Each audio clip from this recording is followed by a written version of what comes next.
Hi friends, welcome here. Rules of spelling के lesson 2 में आज हम और कुछ नए स्पेलिंग रूल्स के बारे में सीखेंगे। रूल नंबर 1 में हम सीखेंगे कि यदि किसी वर्ड में टी के बाद सी एच आता है तो उस वर्ड में टी कम्प्लीटली साइलेंट होता है, यानी टी का किसी प्रकार से कोई भी उच्चारण नहीं किया जाता है। For example, MATCH match, BATCH batch, CATCH catch, STRETCH stretch, KITCHEN kitchen, CLUTCH clutch, SCRATCH scratch, SWITCH switch, ITCH etch, FETCH fetch. इस प्रकार के और भी कोई वर्ड्स यदि आपको देखने को मिलते हैं जिनमें टी के बाद सी एच आता है तो उन सभी वर्ड्स में टी कम्प्लीटली साइलेंट होता है, जिसका हम कोई उच्चारण नहीं करते हैं। रूल नंबर 2 में हम सीखेंगे यदि किसी इंग्लिश वर्ड में आई के बाद जी एच आता है तो उस वर्ड में जी एच कम्प्लीटली साइलेंट होता है, यानी जी एच का किसी प्रकार से कोई भी उच्चारण नहीं किया जाता है। For example, LIGST light, WEIGST weight, FIGST fight, EIGHT eight, FLIGHT flight, HIGH high, THIGH thigh, HEIGST height, SLIGST slight, DELIGST delight. इस प्रकार के यदि और भी कोई वर्ड्स हमको देखने को मिलते हैं जिनमें आई के बाद जी एच आता है तो उन सभी शब्दों में भी हमें जी एच को साइलेंट समझना है और उसका कोई उच्चारण नहीं करना है। रूल नंबर 3 में हम सीखेंगे यदि किसी इंग्लिश वर्ड के लास्ट में LK, LM, LD या फिर LF आता है तो उस इंग्लिश वर्ड में L कम्प्लीटली साइलेंट होता है, यानी L का किसी प्रकार से कोई भी उच्चारण नहीं किया जाता है।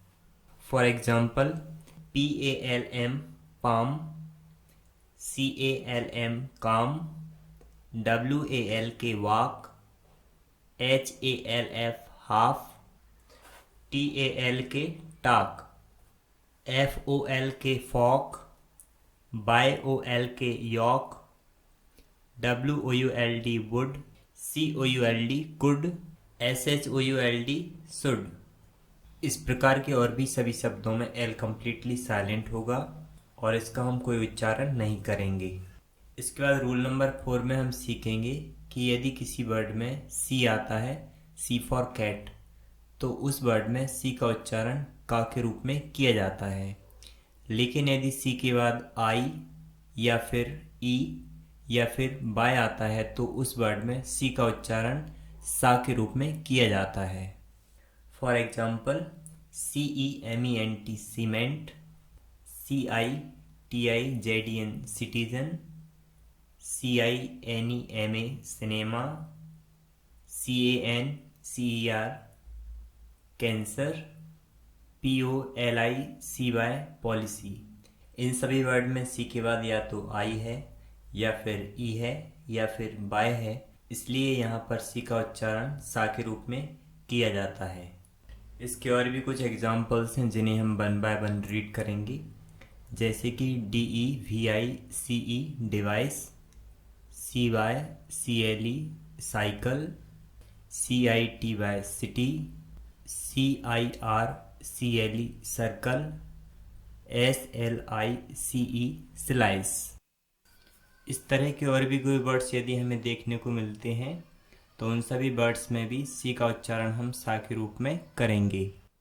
इसके बाद रूल नंबर 5 में हम सीखेंगे कि यदि किसी इंग्लिश वर्ड में जी आता है तो उसका उच्चारण गा के रूप में किया जाता है।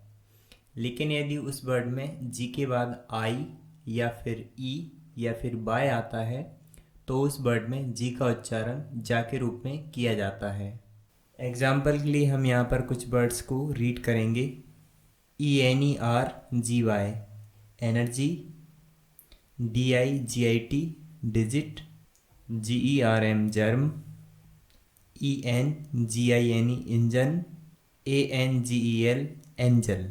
इसके बाद जो नेक्स्ट वर्ड है passenger, PESSENGER passenger, GENDER gender, AGE age, GYM gym, GIRAFFE giraffe. इन सभी वर्ड्स में जी के बाद या तो आई है या ई है या फिर बाय है, इसलिए इन सभी वर्ड्स में जी का उच्चारण जा के रूप में किया जा रहा है। इस प्रकार के और भी वर्ड्स हमें देखने को मिलते हैं जिनमें जी के बाद आई ई या फिर बाय आता है, तो हमें उन वर्ड्स में जी का उच्चारण जा के रूप में करना है। रूल्स ऑफ स्पेलिंग के लेसन 2 में आज हमने 5 टाइप्स ऑफ स्पेलिंग रूल्स को समझा है। इसके बाद आने वाले नेक्स्ट लेसन में हम और कुछ नए स्पेलिंग रूल्स को स्टडी करेंगे। आपको यदि इससे संबंधित कोई डाउट है तो आप हमें कमेंट्स कर सकते हैं, और ये वीडियो आपको कैसा लगा ये भी हमें कमेंट्स करके बताएं, और वीडियो यदि अच्छा लगा हो तो इसे लाइक करें और हमें मोटिवेट करें। Thank you for watching.